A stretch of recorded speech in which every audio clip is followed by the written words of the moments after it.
Movie की शुरुआत में हमको पता चलता है कि सिंघम की पोस्टिंग श्रीनगर में हो चुकी है। महाराष्ट्र से श्रीनगर तक एसएसबी एसओजी पोस्ट पे सिंघम को रखा गया है। फिर हमको सिंघम को दिखाया जाता है जो कि अपने टीम के साथ होता है और आज वो श्रीनगर में है। हमको बैकग्राउंड पे ये भी पता चलता है कि जो एसओजी के जो कमांडर्स लोग हैं जो सिंघम के साथ काम कर रहे हैं वो लोकल है। लोकल के इंटेल और आतंकवादी लोगों के बारे में इनको अच्छे से पता होता है और इस टीम को हिट कर रहा होता है सिंघम। मतलब अभी पूरी बात चली गई है इंटरनेशनल। शिवगढ़ के एक छोटे से पुलिस स्टेशन का एक एसआई आज इस कार्गो से जो टीम का हेड बन चुका है। फिर हमको अवनी के बारे में पता चलता है जो कि सिंघम की वाइफ होती है। इन दोनों की शादी भी हो चुकी है और अवनी कल्चरल मिनिस्टर में एक डिपार्टमेंट में काम करती है। वो एक कल्चरल प्रोग्राम में अभी काम कर रही होती है जो कि रामलीला थीम के ऊपर बेस है, मतलब रामायण। अभी तो इन दोनों का एक लड़का भी होता है जो कि अच्छा खासा बड़ा हो चुका है और वो लंदन जाने की फिराक में है। फिर हमको एक दिन दिखाया जाता है कि सिंघम अपने श्रीनगर वाले पोस्टिंग के आसपास रेकी कर रहा होता है और उनके टीम के पास अभी बुलेट प्रूफ कार के साथ एडवांस वेपन वगैरह भी है। फिर हम देखते हैं अचानक से सिंघम और उनके टीम के ऊपर हमला होता है और वो लोग और कोई नहीं उमर हफीज के लोग हैं। फिर हम सिंघम को देखते हैं जो कि उमर हफीज को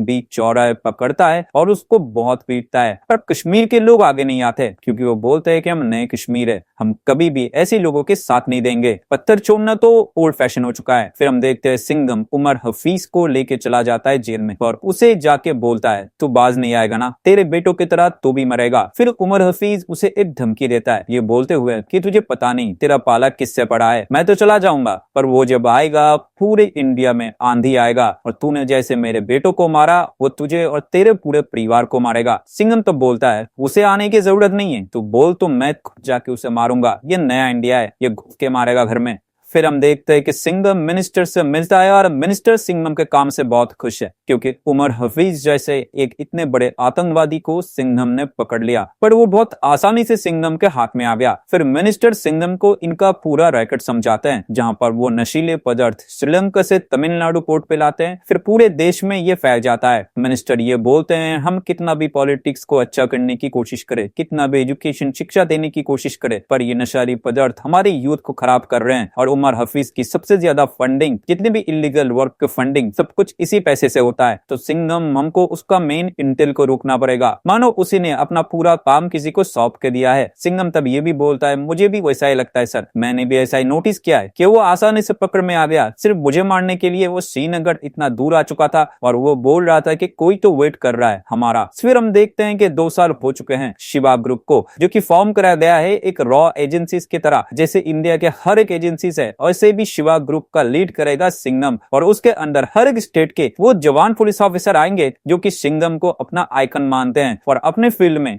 एक्स्ट्राऑर्डिनरी काम उन्होंने करके दिखाया है। पर अभी 2 साल कंप्लीट हो चुके हैं शिवा ग्रुप के। आज के दिन हम देखते हैं कि अवनी रामलीला के थीम के ऊपर, मतलब रामायण के थीम के ऊपर बेस करा गया एक डॉक्यूमेंट्री पेश कर रही है और उधर मिनिस्टर भी आए थे। अवनी उधर अपना पूरा स्पीच देती है और ये बोलती है कि रामायण के पूरे चैप्टर बाय चैप्टर हम आपको वीडियो ब्रीफिंग के थ्रू समझाएंगे एंड हमारे बच्चे लोग और कल्चरल प्रोग्राम के थ्रू आपको बताया जाएगा पूरा रामायण। और दूसरी जगह हम देखते हैं कि सिंघम को इंटेल मिल चुका था कि कैसे तमिलनाडु पोर्ट पे वो सारे नशीली पदार्थ आते हैं, तो सिंघम अपने टीम के साथ हेलीकॉप्टर के थ्रू उस जहाज के ऊपर रेड मारता है और उन लोगों को अरेस्ट करता है। फिर जब उन लोगों के इंटरोगेशन करा जाता है तब डेंजर लंका के बारे में पता लगता है, पर वो लोग बहुत घबरा रहे थे डेंजर लंका के बारे में बोलने से, क्योंकि डेंजर लंका पहले ही इनके पूरे परिवार को खत्म कर दिया होगा जब इन लोगों को अरेस्ट कर लिया गया है। कोई तो ये भी बोल रहा था कि हम लोग भी जिंदा नहीं बचेंगे, आप लोग अभी बोलेंगे कि हमको प्रोटेक्शन दोगे पर हम लोग प्रोटेक्शन के साथ भी मारे जाएंगे।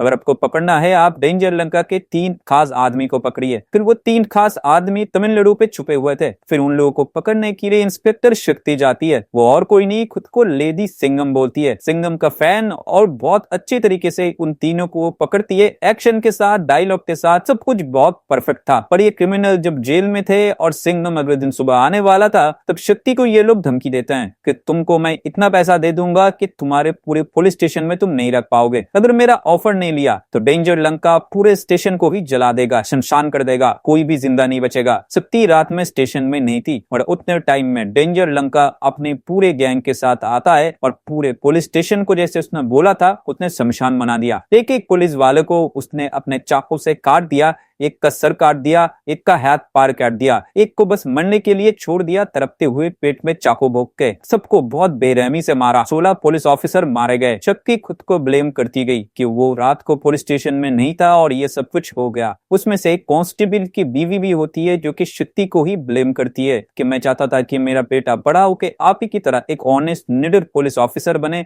पर अब मैं ये नहीं चाहूंगी क्योंकि आपने ही उसका पिता क्या जान ले लिया। अब क्यों नहीं थे पुलिस स्टेशन में? तभी हम देखते हैं कि सिंघम आता है और शक्ति से बोलता है, तुम्हारी कोई गलती नहीं थी, तुम और किसी केस के लिए बाहर थे और ये मेरी ही लापरवाही है। मुझे नहीं लगा था कि डेंजर लंका इतना खतरनाक होगा कि वो पुलिस स्टेशन में आएगा और पुलिस वालों को जान से मार डालेगा, और ये पुलिस स्टेशन को भी उसने शमशान बना दिया है। फिर हम देखते हैं कि अवनी के रामलीला वाले प्रोग्राम में कुछ दिक्कत आता है। कुछ रामेश्वरम के फुटेज मिसिंग हो चुके हैं, जो फुटेज लेने के लिए फिर से रामेश्वरम जाना पड़ेगा, पर टीम इधर काम में इतना बिजी है कि कौन जाएगा वो डिसाइड नहीं कर पा रहे थे कोई। तो अवनी बोलती है ठीक है मैं चली जाऊंगी और पूरे फुटेज को फिर से ले आऊंगी और हमारा प्रोग्राम में रुकना चाहिए, लोगों को जानना चाहिए रामायण के बारे में। फिर अवनी रामेश्वरम जाने के लिए सिंघम से पूछती है। सिंघम तब बोलता है, रामेश्वरम तुम जा सकते हो पर दया के साथ, क्योंकि डेंजर लंका अभी कुछ न कुछ हरकतें जरूर करेगा। चपती के पुलिस स्टेशन में आके इतने पुलिस ऑफिसर को उसने मौत की घाट उतार दी, तुम्हारी जान को भी खतरा है अवनी। तो हम देखते हैं अवनी रामेश्वरम जाती है और रात को आरती होने के बाद एक कांस्टेबल को चाय के लिए पूछती है। वो कांस्टेबल चाय लेने के लिए जाता है, तब दया भी उसके पास नहीं था। वो हर जगह रेकी कर रहा था कि अवनी को कोई खतरा तो नहीं था, पर रामेश्वर के टेम्पल के सामने ही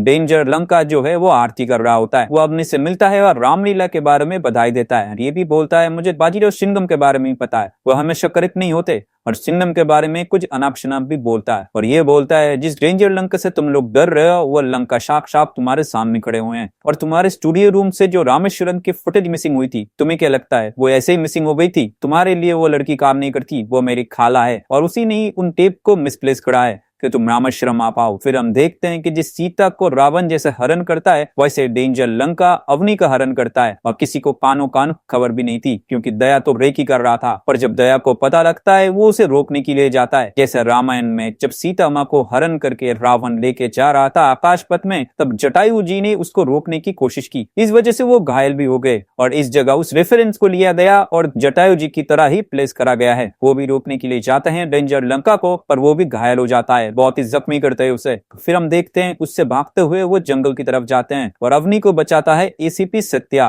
पीछे से गोली भी लग जाता है, फिर भी उधर से उसे वो रेस्क्यू करते हुए अपने कलेरू पिट्टू के आश्रम में लेके आता है। वो एक कलेरू विद्या है, इसी के साथ साथ वो एसीपी सत्या भी है। अवनी को बचाते हुए उसे गोली भी लग जाता है, पर थोड़ी देर बाद हम देखते हैं उसकी मरण पट्टी हो जाती है। फिर हम देखते हैं कि उधर डेंजर लंका अपने लोगों के साथ आ जाता है। वो आते ही फिर से आश्रम को जलाने लगता है, जैसे वो पुलिस स्टेशन को जलाया था। उसके लोग बहुत बेरहमी से लोगों को मार रहे थे, पर उसको नहीं पता था कि इधर कलेरू पिट्टू योद्धा रहते हैं, तो वो लोग भी इनकी डट के सामना करते हैं। इनके पास गन्स थे, पर इनके पास हथियार थे जिससे ये रोजाना प्रैक्टिस करते हैं। ये लोग इनके ऊपर भारी पड़ता है, पर डेंजर लंका बहुत ही खतरनाक होता है। वो इन योद्धा को भी बहुत बेरहमी से मारता है और अवनी को शूट करके बेहोश कर देता है। एसीपी सत्य के माँ उन लोगों के गन पॉइंट में थे, इसलिए वो भी कुछ नहीं कर पाता, पर अवनी का हरण कर लिया जाता है। डेंजर लंका मुस्कुराते हुए अवनी को अपने कंधे पे लेके जा रहा होता है, पर एसीपी सत्या कुछ भी नहीं कर पाता। सब कुछ हो जाने के बाद उधर सिंघम आता है और सिंघम से सत्या माफी मांगता है कि मैं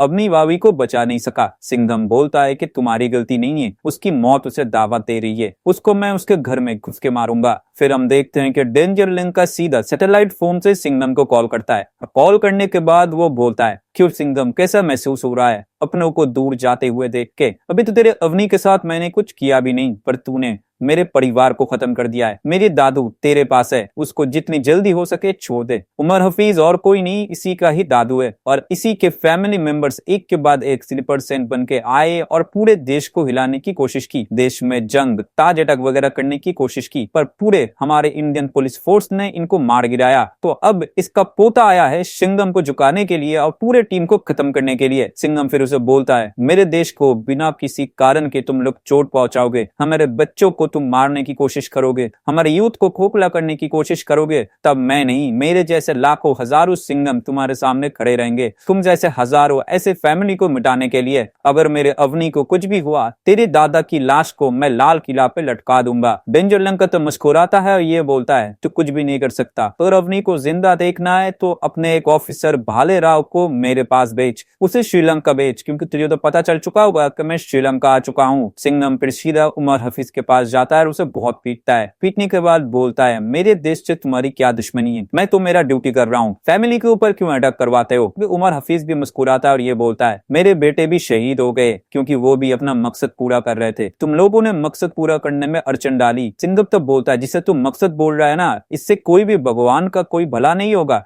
ये तुझे भी पता है, तुझे पता है तू अपने जेब गर्म करने के लिए ये सब कुछ करता है। और रोकने की बात बोल रहा है ना जो, वो हमारी ड्यूटी है। भारत माँ के लिए हम गोली खा भी सकते हैं, घुस के गोली मार भी सकते हैं। इसे तेरे बेटे को भी मारा है ना, तेरे पोते को भी घसीट के इस जमीन पे लाएंगे और इस जमीन में ही दफनाएंगे। फिर हम देखते हैं सिंघम भालेराव से मिलता है। आपको तो पता है भालेराव कैसा है, वो बहुत ही मुंहफट किस्म का है। सिंघम उसके बातें सुनने के बाद बोलता है डेंजर लंका तुझे मारे, मैं कभी कभी चाहता हूँ कि मैं खुद तुझे मार दूं, पर आज फैमिली पे बात आ चुका है, या आज कोई ड्यूटी नहीं है, ये पर्सनल है। तो वो भी बोलता है आप भी तो मेरे पर्सनल हो सर, और मोइनी भी तो मेरे पर्सनल ही है ना। फिर सिम्बा को सब कुछ समझा दिया जाता है कि तुम्हारे ऊपर पूरा सैटेलाइट से नजर रखा जाएगा, तुम एयरपोर्ट से उतरने के बाद तुम्हारे ऊपर पूरा स्कैन करा जाएगा, तुम्हारी गाड़ी किधर जाती है, वो लोग तुम्हें किधर लेके जाते हैं, सब कुछ हम लोग देख पाएंगे और राइट टाइम पे हम लोग एंट्री मार के तुमको बचा लेंगे। प्लान पूरा सिंपल है। सिम्बा तब बोलता है कोई नहीं है सर, मुझे बस बिजनेस क्लास का टिकट दे दीजिएगा। मजा क्या है भाई ये बहुत। दूसरी जगह हम ये भी देखते हैं कि मिनिस्टर सिंघम से बात कर रहा होता है कि अवनी हमको सही सलामत चाहिए और मेरे पूरे ऑफिसर और टीम को भी। ये तुम्हारे पर्सनल का नहीं,